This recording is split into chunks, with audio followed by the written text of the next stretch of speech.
From Montana's news leader, this is the MTN Noon News. And good afternoon. Thanks for joining us on your MTN statewide news on this Friday. I'm Andrea Lutz. We are starting off at this hour with extreme cold moving across Montana, as well as an increase in that snow and ice on our roadways. And this is how snow is making an impact in Billings. A Billings Fire Department fire engine crashed while responding to a crash on Interstate 90. Take a look at that truck on its side. It happened around 8 a.m. The engine rolling onto the side of the highway just east of Dick Johnston Bridge. That's because conditions were extremely slick due to snow and ice. We're told firefighters were taken away by ambulance. Of course, winter warnings, watches, and advisories continue to remain in place for many parts of Montana. We're bringing in our meteorologist, Miller Robson, who is tracking all of these intense storms. And of course, we want to take a look outside, don't we, Miller? Yeah, I believe there you go, a shot here in Billings on the rims, and it's just coming down. You can see that blowing snow. And I think we're going to put up a traffic report right from Montana. We're going to show you some incidents here. Well, first of all, we've got, you see the little yellow areas. Those are pieces of parts of the viewing area, rather, scattered snow and ice around Billings, I-90 to I-94, also down near Laurel. We've got it northwest of Kalispell, around Great Falls as well. You see little red triangles on there, and they're scattered dotted all across the map, where it indicates either a road accident or some type of incident. Folks, I can't stress enough, if you do not have to get on the roads this weekend, do yourself a favor and do other folks a favor. Stay home, stay indoors, because, and this is just the winter storm warning that we have in effect. We've got other advisories that we're going to show you here in just a bit, pretty much covering the entire state and northern Wyoming as well. It is going to get worse before it gets better. I don't want to sound the alarms out there, but you've already seen some accidents out there. So we've been very lucky so far with this winter. It's been very mild and not a lot of snow, but that changes this weekend, and it's already starting to change. And we'll take a look about what we can expect total-wise in terms of inches of snow and maybe feet of snow coming up over the main forecast. Yeah, and Miller, by comparison, our director, Rob, just said that down in Tampa, it's about 74 degrees right now. So just put that in perspective, you know. Thank you so much, Rob. Somebody's enjoying it somewhere. He's on my Christmas card list this year. All right, Miller, thanks so much. We'll check in with you in a little bit. All right. A Missoula man is in custody after an armed standoff with police, marking the second standoff in Montana this week. This one lasting 4 hours and starting yesterday afternoon. Police were called to a home for a report of assault with a weapon that left someone injured. The suspect barricaded himself in the home and surrendered peacefully after hours of negotiation. One person was hurt. The man's name has yet to be released, and there's no word on the condition of that injured victim.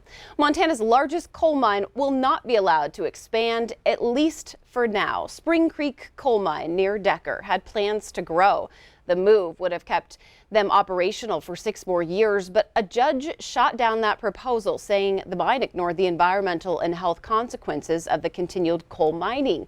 The ruling means the Office of Surface Mining now has 240 days to conduct a new environmental assessment.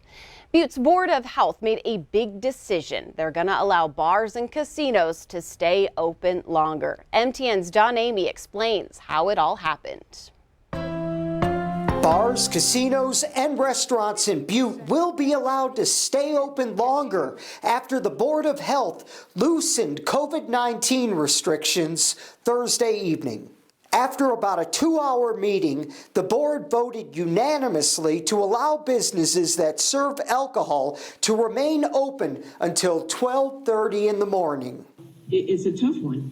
You know, we've got a decision to make that affects a lot of people, and everybody is, in my opinion, an essential worker. You know, from everybody's point of view, we are all essential. The emergency meeting was held after many small business owners, especially bars and casinos, complained about the current 10 o'clock closing time. Before the board's decision, about 10 people from the public called into the remote meeting to make comments, most in favor of extending the closing time. What we see in our business is we close at 10 p.m. and a lot of people are going to either house parties or going elsewhere where there is no controlled environment, there is no cleaning procedures, there's no social distancing. We're not children. We have rights, and we need to get back to work and get back to our lives.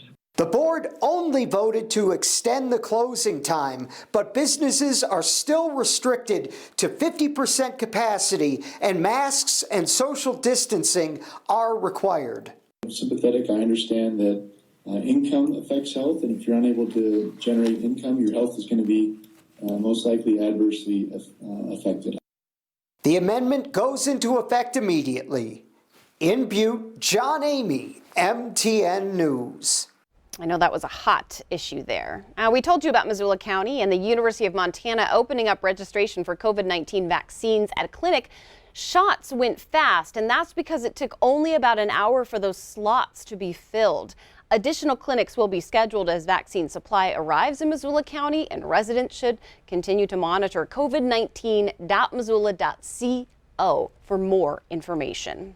An addiction counseling services now have more space to help people seeking recovery in Great Falls. It quickly outgrew its small office after opening about a year ago. The counseling service now has opened into a bigger office this week. The owner says the addiction there is a big problem for Great Falls, and the pandemic has only made it worse. One counselor hopes to start specialized groups now that she has more space. Republicans in the Montana House endorsed a bill to eliminate voter registration on Election Day. The bill would end voter registration at noon the Monday before Election Day. Since 2006, Montanans were able to register and vote right up until the close of polls on Election Day. All 61 votes for the bill were from Republicans, saying it's a party position to end Election Day registration, but Democrats say it's an attempt to suppress the vote. There's a new way to bet on sports, and it's just in time for Super Bowl 55. Montana Lottery will now offer micro market betting. That means bettors using Sportsbet Montana will be able to wager on individual plays during the game. Lowe's is joining several other companies in Super Bowl by giving back during the Super Bowl. Rather than buying an ad time, the home improvement retailer decided to donate money to critical home repairs for frontline workers. Lowe's also plans to give an additional $100,000 to fund home repairs in the winning team's city. It is that time again. Time for MTN's Special Olympics and the Chevy Truck Raffle. Tickets are on sale now, and they benefit Special Olympics Montana. You can purchase tickets at town pump stations across the state until March 31st. Murdoch's Ranch and Home Supply every Saturday this month, and at Tiorama for Special Olympic athletes until May 14th.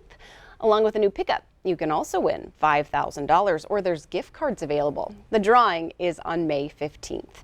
And we do want to let you know that today is Go Red for Women Day. It's to raise awareness in the fight against heart disease and stroke in women. Cardiovascular disease is the #1 killer of women, claiming 1 in 3 women's lives.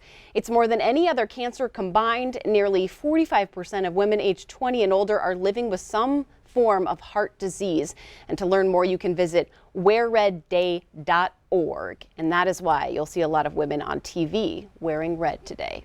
We do have more news ahead on this Friday version of the New News, including tips to keep those four-legged friends safe during severe weather that's going to be hitting our area in the next several days. And we are curious about conditions, so we're checking back in with meteorologist Miller Robson for a look at that statewide weather forecast.